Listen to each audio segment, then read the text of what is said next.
Good evening. How is everybody doing tonight? Hello and welcome into Buzz TV. Always great to welcome the Mountain Sweet Honey family into our live stream. Each and every live stream brought to you by Mountain Sweet Honey, and they are the sponsor of tonight's live stream. Appreciate everything that Mountain Sweet Honey does. Of course, I'm Brian Race, joined by Ray Civitts, who's Good to be the here. owner of Mountain Sweet Honey. Always good to hang out with you and learn some new things. And before we dive into all of that, I want to say hello to Kim, who's online with us, Jeffrey, Dave, Andrew, Walter, people coming in from all over. We are giving away a package of freebies tonight. How do you register for freebies? It's pretty simple. Just leave us a question in the comments, a beekeeping question, preferably a beekeeping question. We'll randomly select a great question at the end of the show tonight to win a free package of bees.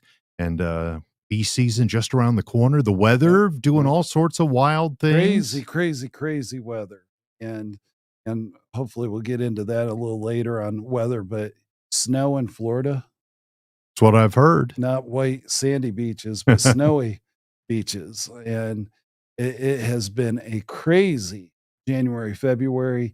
And I'll talk about that more in just a little bit, but it's nice that we're at 77 degrees coming to the studio this evening. No, it's 77 in the studio. Okay, well. It's 77 in the studio tonight here under the lights. And we're just glad that you guys have joined us.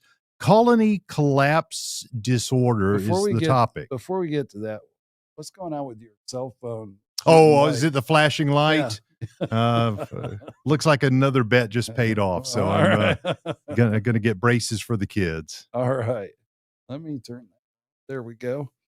But yes, CCD tonight, colony collapse disorder. And it's been a while since beekeepers have had to deal with this. And so we're going to get into what's causing all of the bees dying off out west and in the Midwest. We're not hearing that much here in the Southeast or up in the Northeast, but it's real and it's happening. I'm going to give some details on that too. Okay.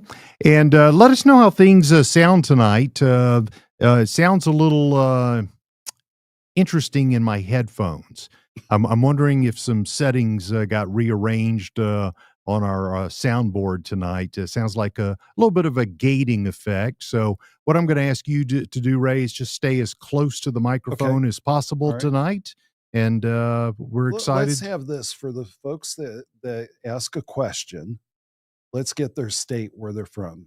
So those that are asking various questions, I'll be able to diagnose based on where. And that is so helpful because much of what we're talking about tonight is dependent on zones and locations. And so please include that as you ask your question. The questions are already starting to roll in. And that's how you qualify for a package of bees. Right? It is. So keep asking those, and we'll be throwing up some, not throwing up, but throwing up some questions on the screen. It's gonna be a rough show here as we go. So we're going to turn things over right now to Ray. And again, thank you for being here on Buzz TV. Well, good evening, everybody. And I've got 4 things for us to talk about this evening. The first one is giving an update on our bee season. And then also the huge loss of bees, otherwise known as CCD, colony collapse disorder. I'm going to be using CCD going forward here in the show tonight. And we're going to be taking your questions, whether it's CCD or anything else that you might be facing in your bee yard.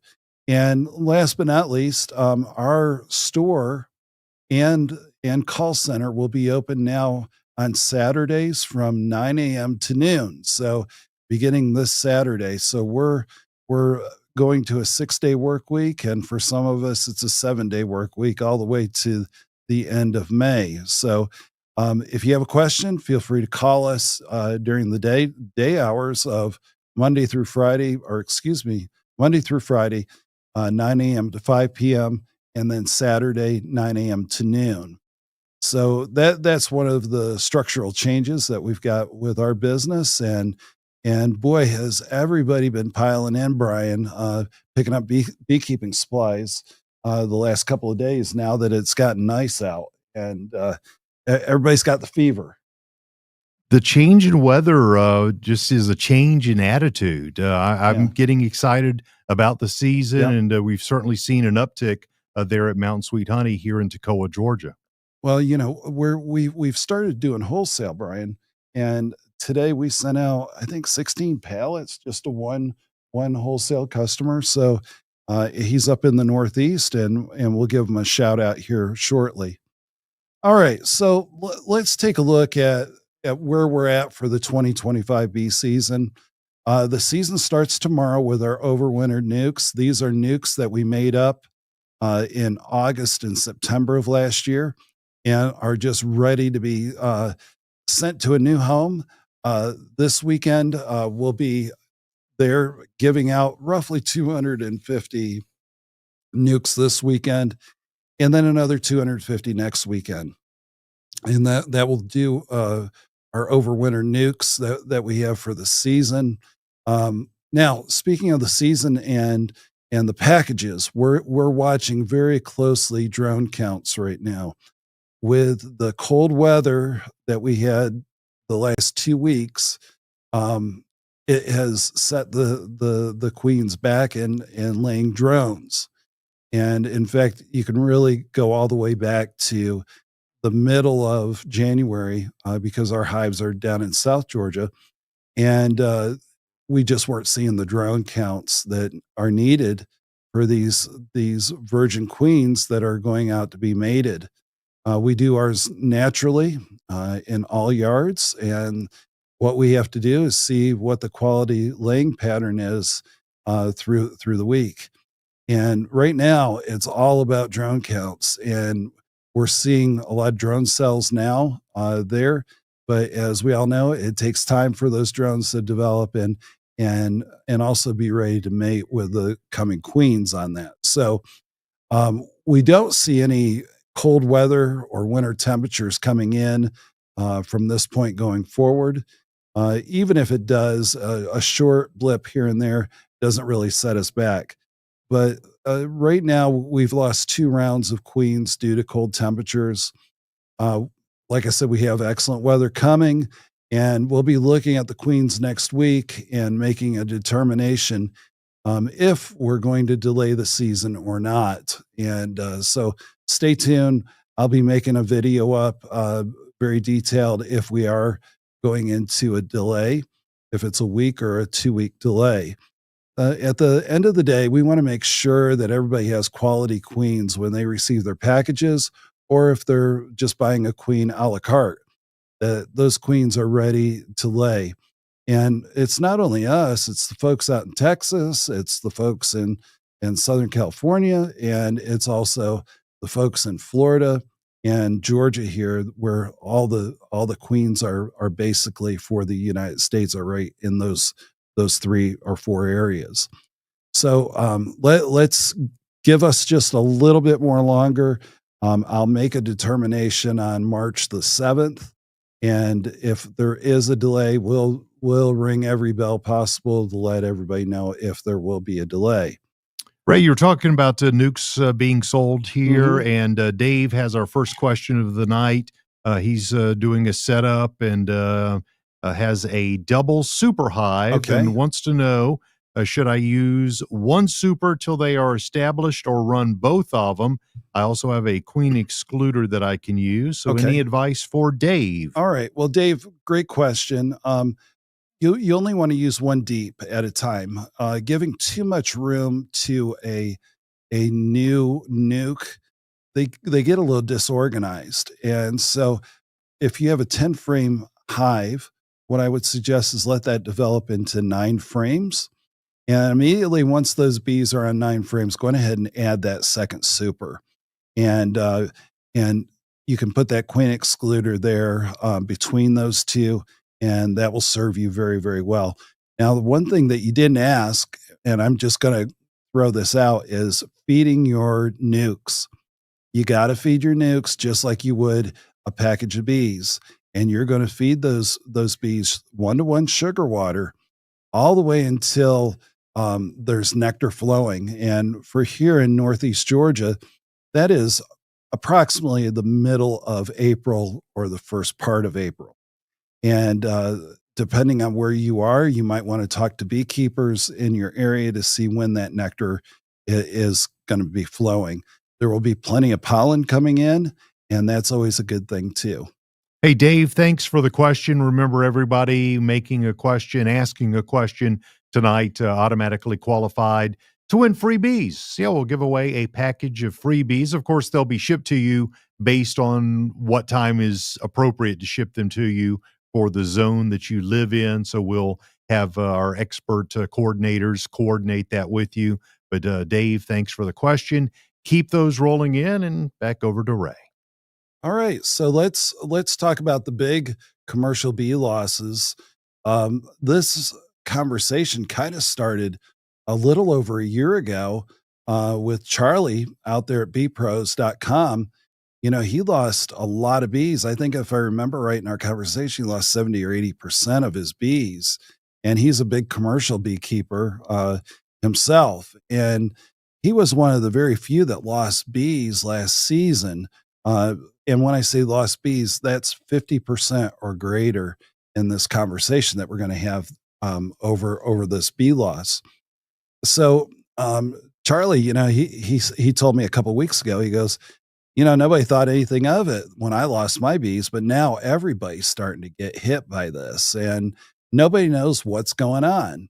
And then I started hearing others. There was a couple of YouTube videos that came out, and watched a couple of those and thought, oh my gosh, there's people out there talking about CCD and they don't know what they're talking about. And I'll give you a couple examples here in a few minutes. But here's what I was hearing is at the end of January, when bees were being loaded to go to California for almond pollination, the trucks that were coming in with the loads of bees were arriving with dead bees.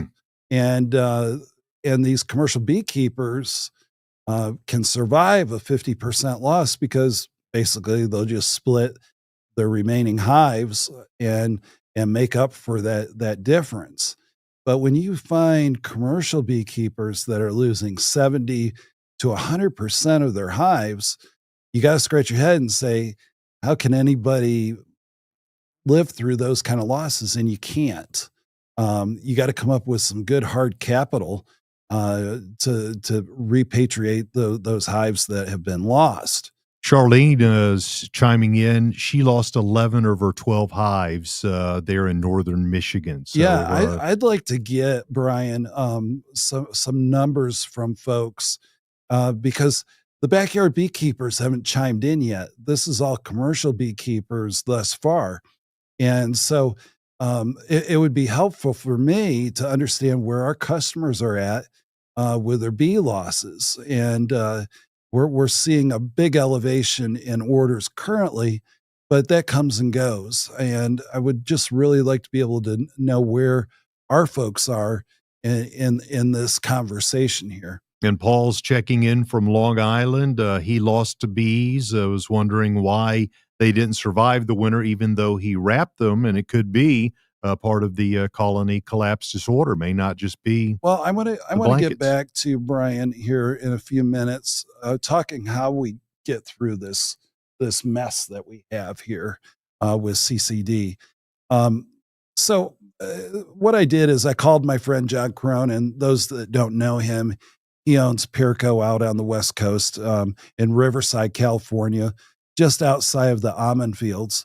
And I said, John, what are you seeing out there?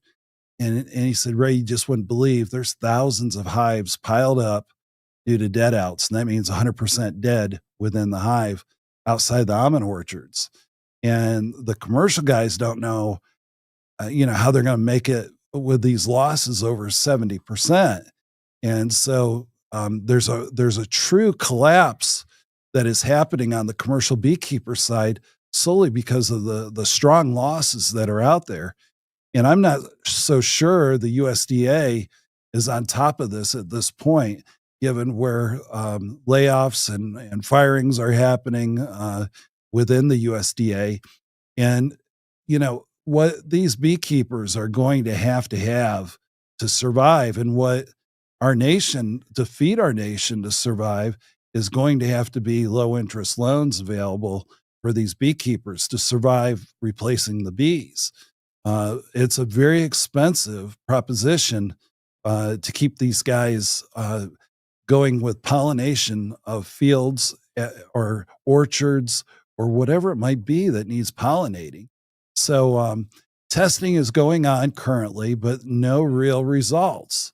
So that makes everybody scratch their head even more because time is money, and these guys need to figure out what's going on. So there's a lot of banter that's going on out there, and in a minute I'm going to share some ideas that have happened in the past and how we get through this. But I definitely believe that we'll see a significant price increase in almonds for this coming season. There were not enough bees for all the pollination, and there was even bees that made it out into the pollination that were only half full of bees. And that's a major hit for the cash flow of these commercial guys that are moving their bees around for pollination, to see a half a paycheck because their bees just weren't performing. So, as we all know, 30% of our food items could be at jeopardy to see food prices go much like what we're seeing, the egg shortage we are seeing currently. So, a lot to be concerned about. Um, but I'm not willing to ring the bell of saying that this is a major catastrophe at this point. I certainly think this is a timely topic tonight. We've heard from Virginia, where the winter's been extremely cold and snowy, lots of freezing rain.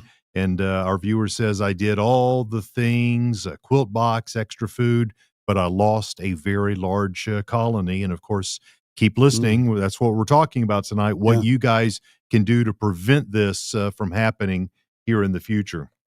Well, one of the things that we have to look at is what's happened in the past, and how did beekeepers get around this in years past? What we do know is there was a CCD event that happened in 2006, and it's trending. If you look backwards in time, uh, every 18 to 20 years, this event happens.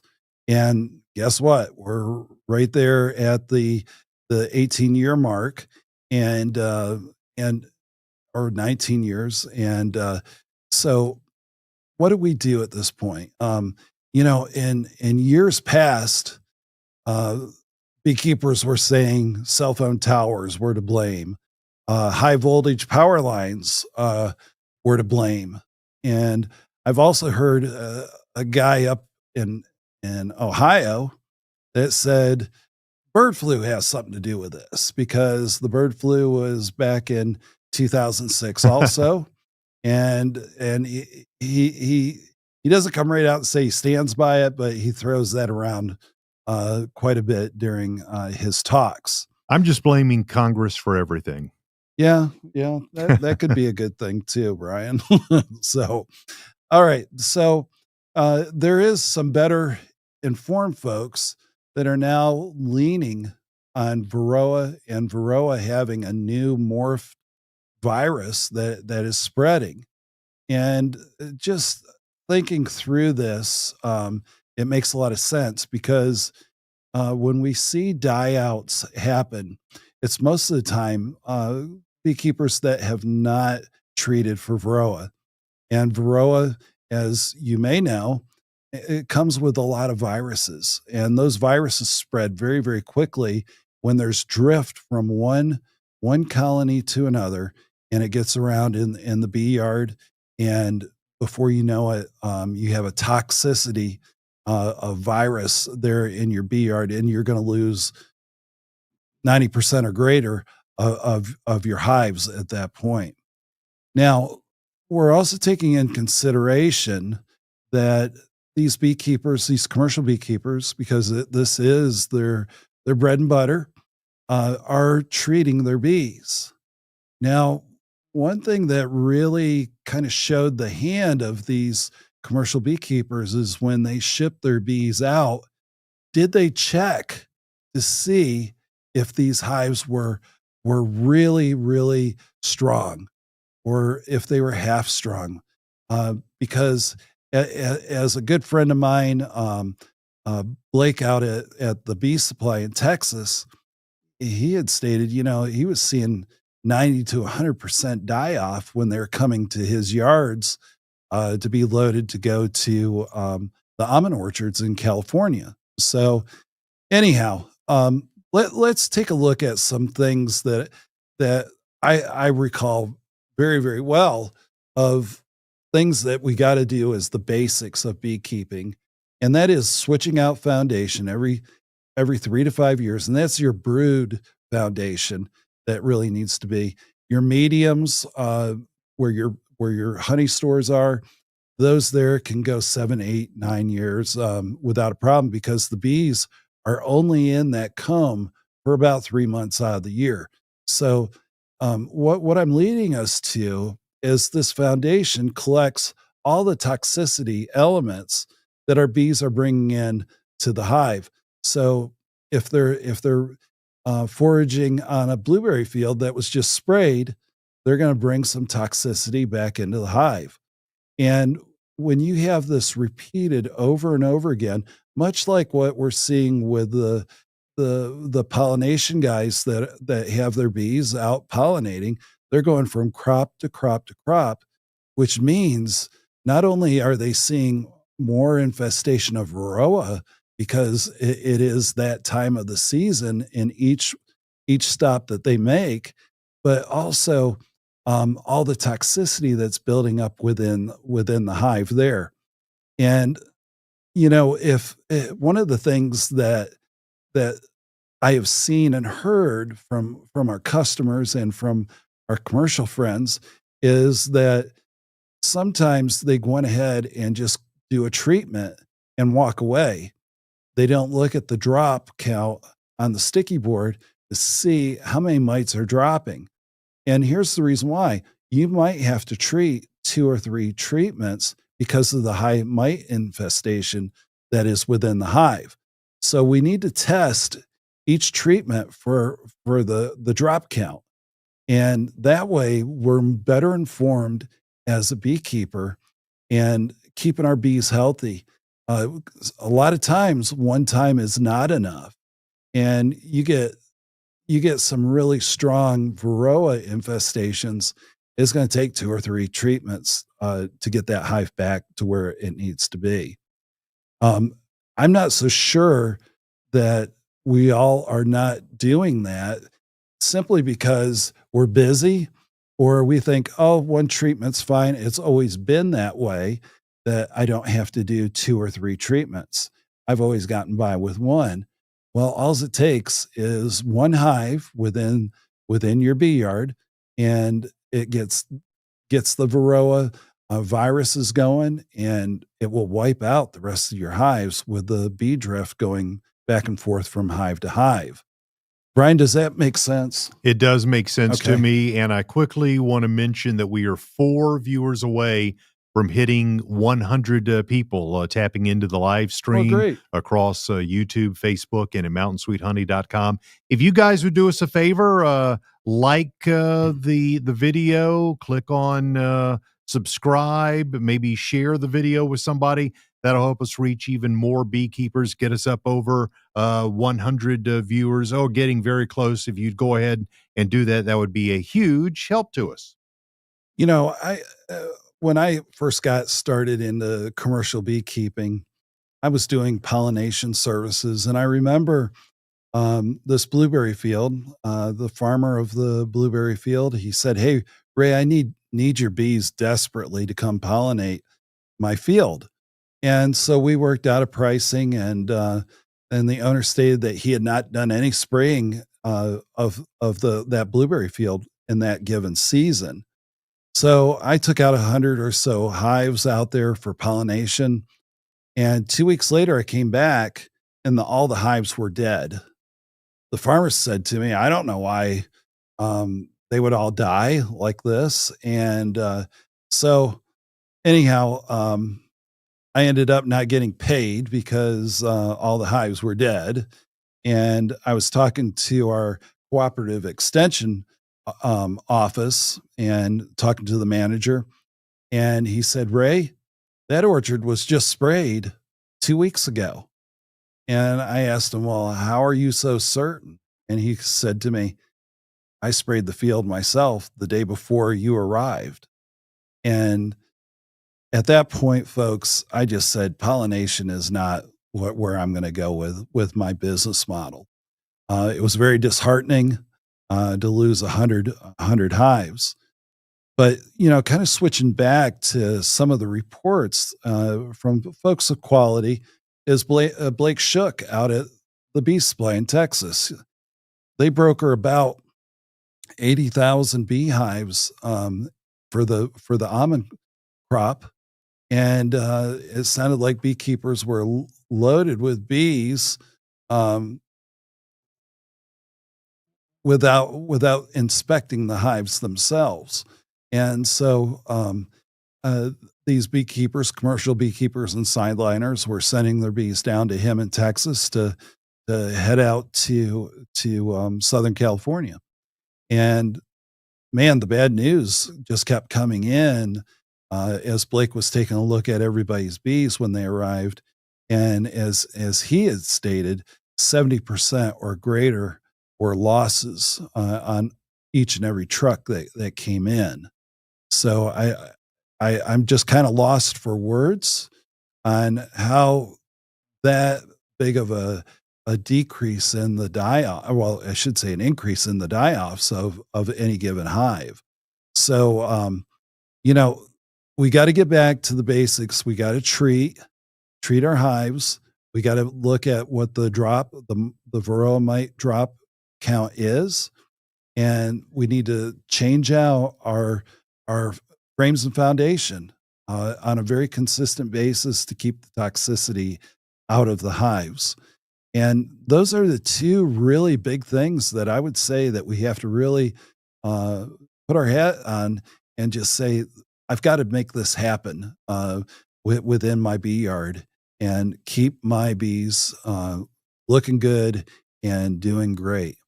Brian, what are you seeing on losses Well, on the I've been comments? throwing some of those up on the screen while you were talking, but I've seen several people ask what happened to the queen bee. And as I explored a little further, they want to know where Nikki is tonight. So, Okay. and All right. then all of a sudden, I noticed, hi guys. So Nikki is watching the live stream. So where Nikki. is the queen bee All tonight? right. Well, here's the deal with Nikki.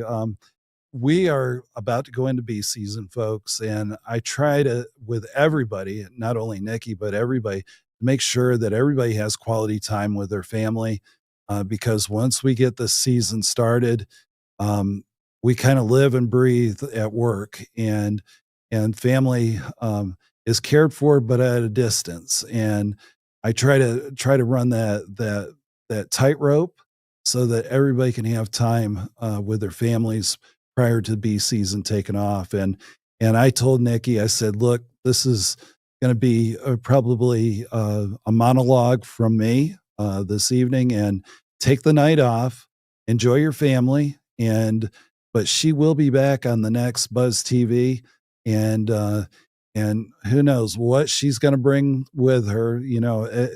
If y'all had seen, she made up a T-shirt that was a takeoff of Brian and I when we got started 3 years ago, and she put her face on the back of the shirt along with Brian and I. So you never know what Nikki brings to the studio, do you, Brian? You don't, but I am pleased to announce we blew past that 100 mark pretty quickly. Well over 100 viewers right now. So keep sharing the video, the live stream with people tonight.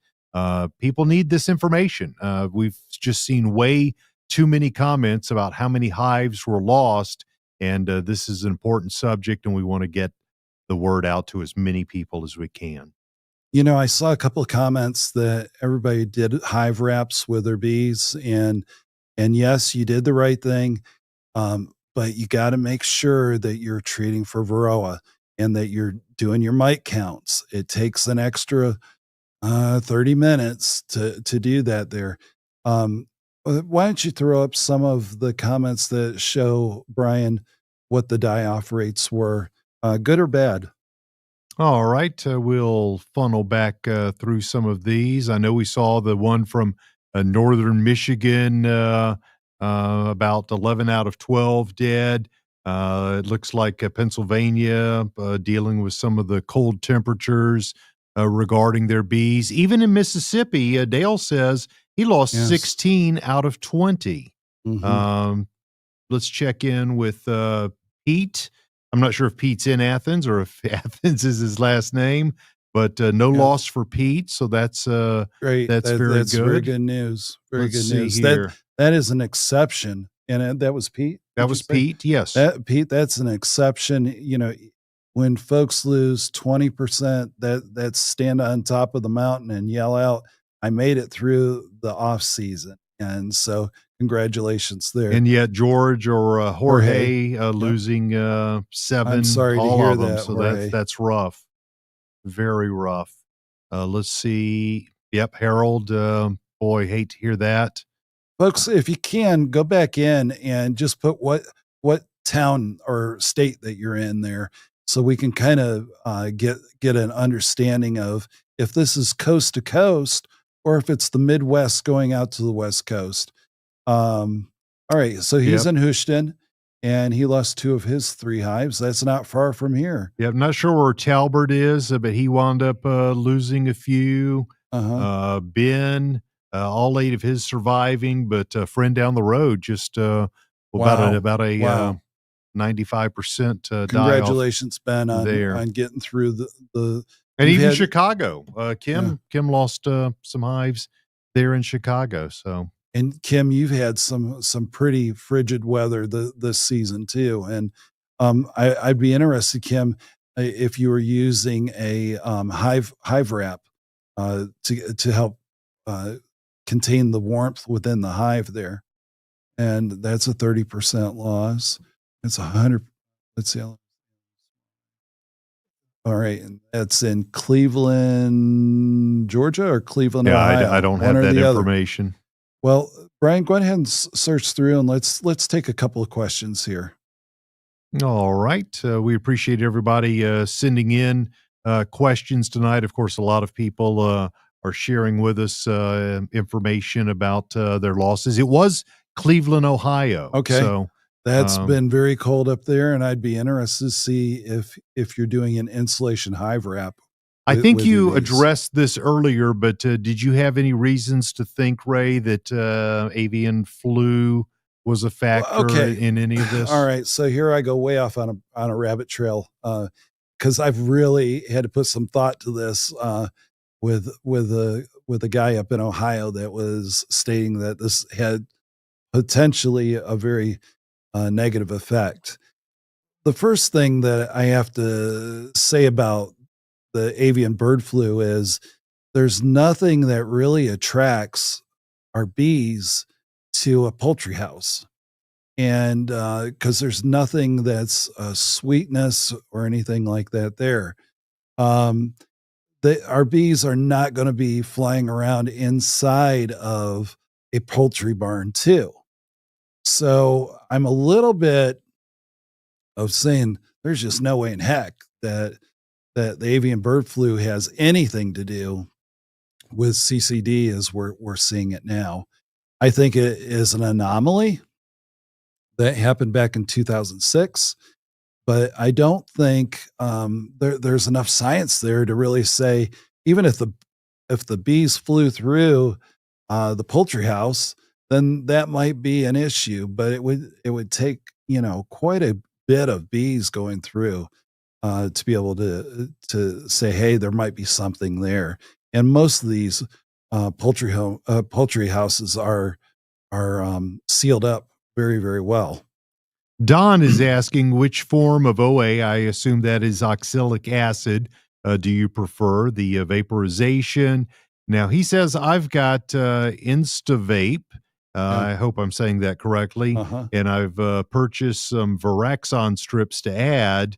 I do use Formic Pro in the early summer. I did wind up losing a hive and lost one of five now through the winter. So, is there a form of Okay. oxalic acid that All right. you're Don, that's a good question. All right. If you have a InstaVape, yes, you can go on ahead and put some crystals in there and go ahead and vaporize it on that there. I know a lot of commercial guys that do it and really enjoy seeing lower than normal survivability on that.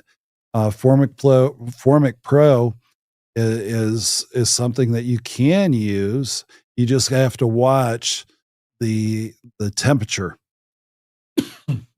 The temperature, I believe you have to be under 90 degrees to do that treatment. And you have to follow it very, very carefully. If not, you can lose some bees or really set some hives back on that. There. all right? Well, thank you, Don, for the question. Debbie, not too far away. They're Oh, in yeah. upstate of South Carolina after losing multiple hives. How long should she wait to treat for varroa mites after installing a new package? And I'm sure this is a question Yeah. on a lot of people's minds because it's bee season.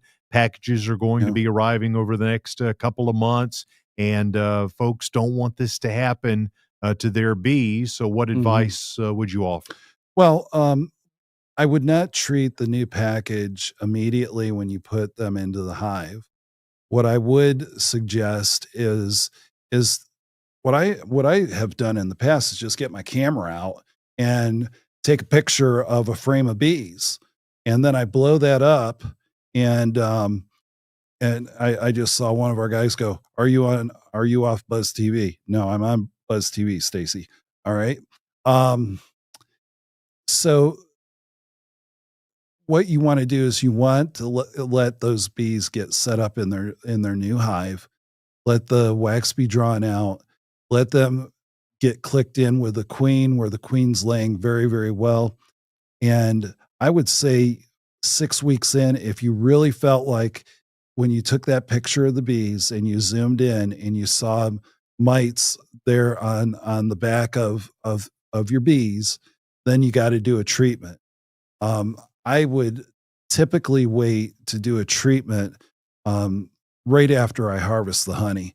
And July would be here right after the 4th of July is when there's very little nectar that's available for the bees. And that's a great time to treat also.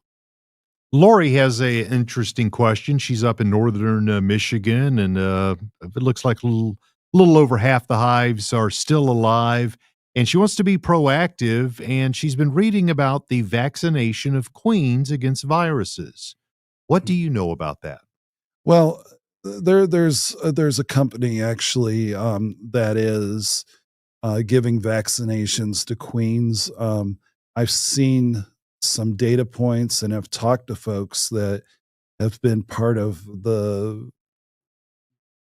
class of commercial beekeepers that were trying these queens out, and it's very mixed results. And so I don't lean one way or the other on it. I just don't think it's worth the discussion at this point because there's really it has not been proven that these vaccinated queens are going to be robust and going forward. And I'll just leave it at that there. But it has been a very mixed signal that has been sent out on vaccinated queens. Keep these questions coming in. Again, your question is your entry into winning a package of freebies, or at least a qualifying entry. We'll be drawing from all the questions that come in at the end of tonight's live stream, which is not too far away, and it might just be you that is a winner. So get those questions into us. Logan's asking a question, and I'm not sure that I completely, as a newer I beekeeper, understand it. so on average, how long does it take for a new package to clean out a dead out? Okay, Logan, that's a good question. First of all, we as beekeepers need to look at why is there a dead out in that hive. You know, is it all old comb and foundation that has been in there? If so, this is the time to go on ahead and replace that with new frames or foundation or both. And if there's dead bees on the inside there, you need to clean all those out because that could be a toxicity issue of putting the new bees in. So uh, I would not depend on the bees cleaning out the dead bees on that there. Now there are times when wax moths come in and put their webs throughout the foundation. I have found on a 10 frame uh, hive body that has all this webbing that's on the inside, a package of bees will clean that out within 24 to 48 hours. But again, I like to kind of get ahead of the bees and try to do the best in the clean outs that I can in the hive before I put them in. Paul's question, I think, is similar. He wants to know if the mites survived the winter and could reinfest or reinfect Yeah. the hive. What do you Yeah, know about yeah, that? that's very true, Paul. Is mites can survive through the winter. They're going to be on the back of our bees within the hive, and those bees are going to keep warm, and so will won't those varroa. Um, Varroa can live through the off season or the winter season, and yes, they can repatriate the hive with a passion and really explode that hive very early in the spring. So if you see that you have mites in there right now, go on ahead, do a Formic Pro or an oxalic acid treatment, and you'll be better for it on that. Can you use the drawn comb from hives that you've lost for newbies? Is that recommended, or are there some dangers associated Um, with this? you know, I what I would say is that if you see the cells that are dark brown or even black, when I see that black, that tells me the bees have been in there. The queen has been laying in that brood box a lot for 2 to 3 years, and the blackness of the comb tells me it's time to go on ahead and get started with putting new clean frames and foundation on that there. Just a comment from Sean. I can't wait for my bees that I ordered. And of course, we're encouraging everybody order your bees. We've got the phone number on the crawler there at the bottom of the screen. Any information for those that are joining the Well, live stream late tonight that you want to pass Well, on? Sean, I want to tell you, all of our folks are excited for the bee season to get started. Um, we've got two guys down in South Georgia loading nukes first thing in the morning, around 6 a.m. tomorrow morning, and bringing those up for our first round of overwinter nukes. So we have closed out, Brian, several dates. We've got our first date and I believe our fourth date, which is April the 3rd, has been sold out now. And all of our Caucasian bees have been sold out. All of our Russian bees for the 2025 season are sold out. And we only have one Carniolan date. And many of you know that we've had Carniolans part of our product offering for the whole time that we've been in business. And those are almost sold out. And I mean, we sell a lot of Carniolan bees. Um, so order today before we got a price increase happening on Saturday morning or late Friday night at midnight uh 01. And so buy today, get your bees and save yourself some money and get some great dates. We still have some March dates available. We have some April dates and our May date for Italian bees is almost sold out. So those that are up in the upper north of the country, that's your date. So call us or go online at mountainsweethoney.com beekeepers.com/bees and place your order there. I've seen this questions several times throughout the chat. People are wanting to know, are there certain breeds or strains of bees that might be more resistant to CCD? All right.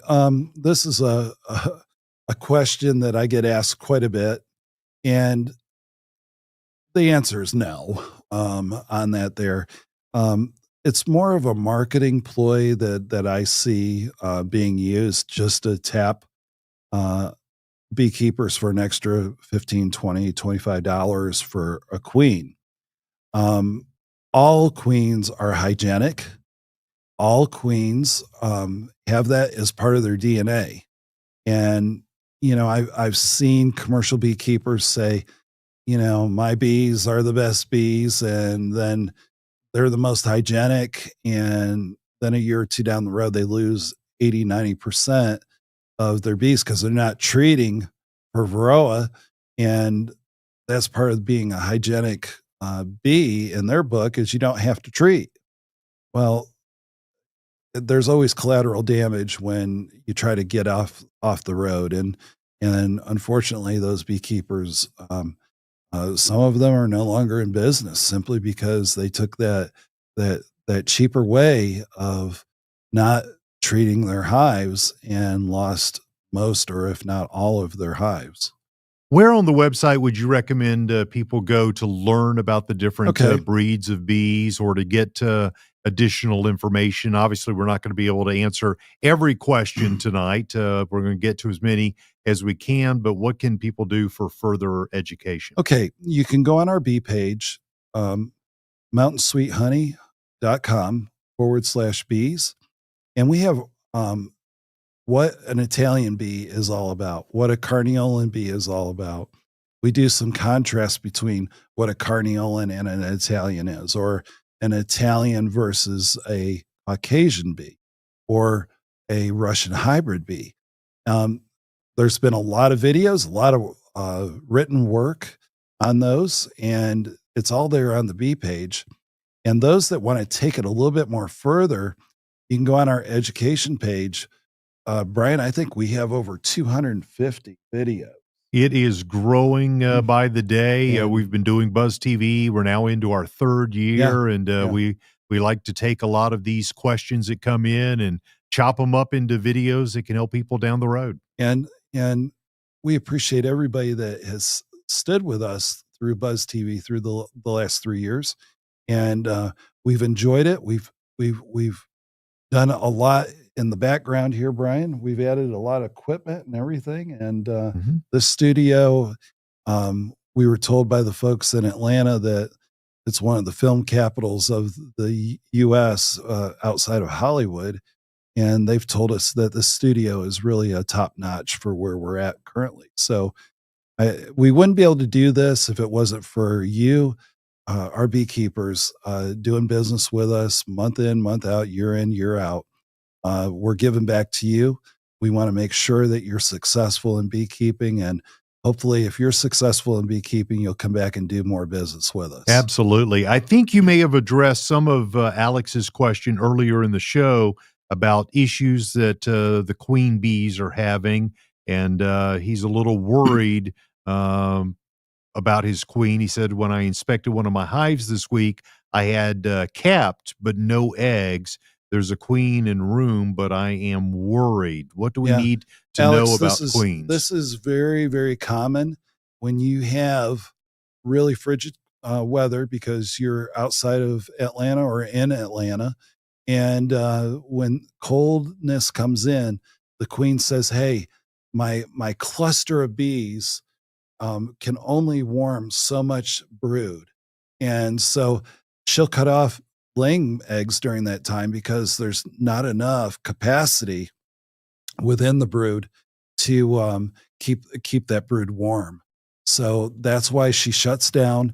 And I would dare bet if you go back in this time next week, you'll see lots of eggs throughout the hive. All Here's an right, interesting question. Joe wants to know, can I crossbreed bees? sure, sure. You can have a variety of different bees, And those those different bees, let's just say you have all four of what we carry, you can put that in your apiary, and then you can have all kinds of drones that are going to be flying around during the various queens that will be going out to mate. So yes, that's an excellent question there. Marcia was just on the website. Marcia. So glad to get another order of bees in. Wasn't aware of how low you were running. Can you address the fact that there's been a lot of dates that have already been sold out, and Yes. what people need to do to make sure to lock in bees for Yep. the season? All right. So this is a time of year every a lot of backyard beekeepers say, "Oh, I forgot to order my bees because it's starting to get warm out." Well, this is the time of year our phones just blow up. A lot of folks are looking for various answers of things that they're running into and placing their order for bees. And our website is humming along. It just amazes me, Brian, how many folks place orders online. And it's helped us be very, very efficient as a company there too. But And thank you, Marcia, Yeah, for thank your you, business Marcia. there. Let me also ask you about nukes. I know that we've got a couple of days where people can come in locally to pick up nukes. You don't ship nukes, if I understand, Well, but Brian, tell me more. well, our nukes are so well known. We have people from Virginia. We have people from historically come in from Chicago, pick up their nuke. Okay. And so we're more of a destination than a drive through on that, or a drive by. And we have a lot of people that come from Florida, North and South Carolina, Georgia, of course, Alabama, Tennessee.